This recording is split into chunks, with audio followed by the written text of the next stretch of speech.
Joseph Scriven dilahirkan di negeri Irlandia pada tahun 1819.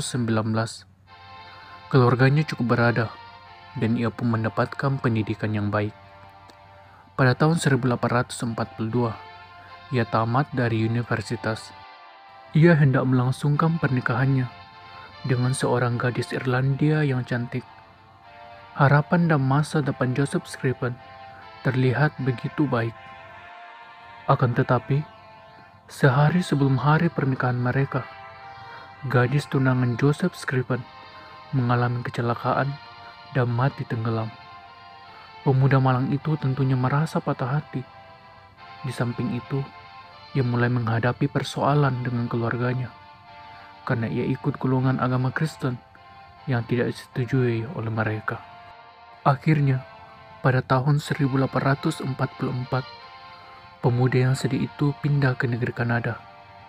Selama beberapa waktu, ia menjadi seorang guru mula-mula di sekolah. Kemudian sebagai pendidik khusus untuk anak-anak dalam sebuah keluarga yang kaya. Sekali lagi, Joseph Scriven bertunangan, yaitu dengan saudara dari keluarga yang kaya. Tetapi sekali lagi, maut merenggut sukacita daripadanya.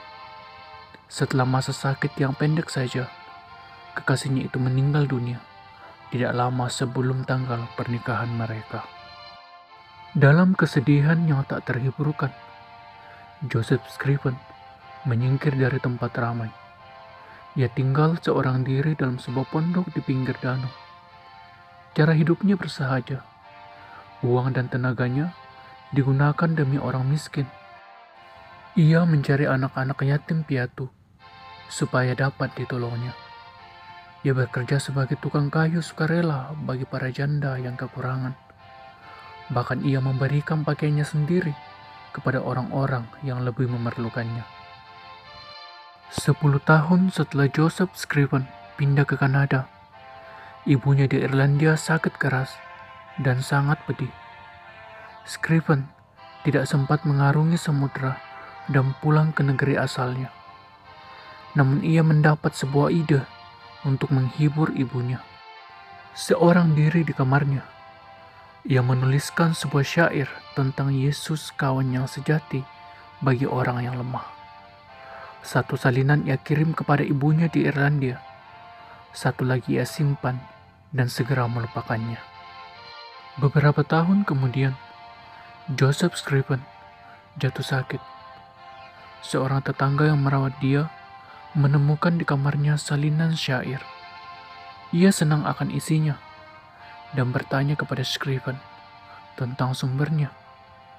Joseph Scriven lalu menceritakan asal-usul karangan tersebut.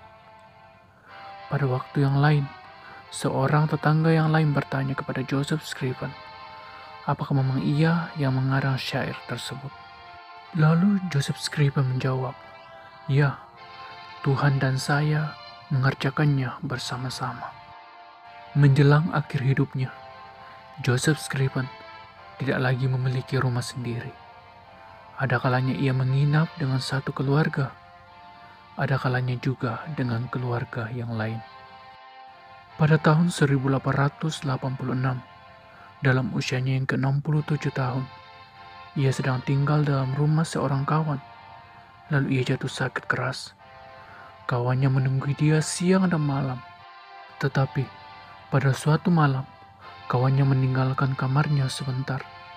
Sekembalinya, ternyata Joseph Scriven sudah tidak ada. Teman dan tetangganya segera dipanggil. Mereka mulai mencari orang hilang itu. Akhirnya mereka menemukan dia dalam sebuah kali yang tidak jauh dari rumah kawannya. Ia sudah menjadi mayat. Kematiannya juga masih menjadi sebuah misteri.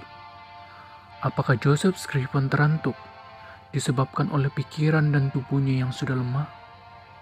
Apakah ia keluar untuk menikmati kesejukan malam, lalu terpeleset ke dalam kali?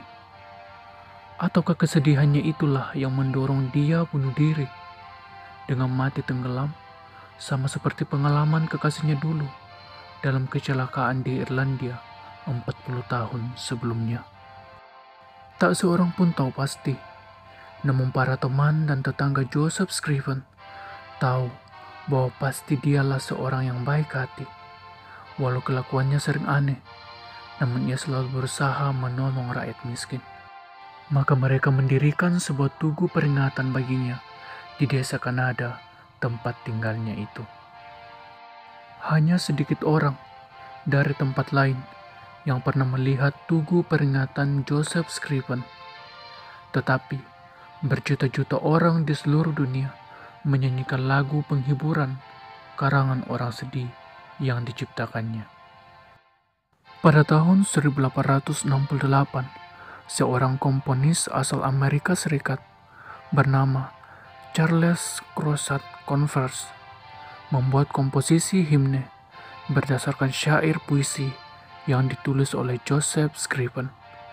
Judul lagu ini adalah What a Friend We Have in Jesus, atau dalam bahasa Indonesia, Yesus kawan yang sejati.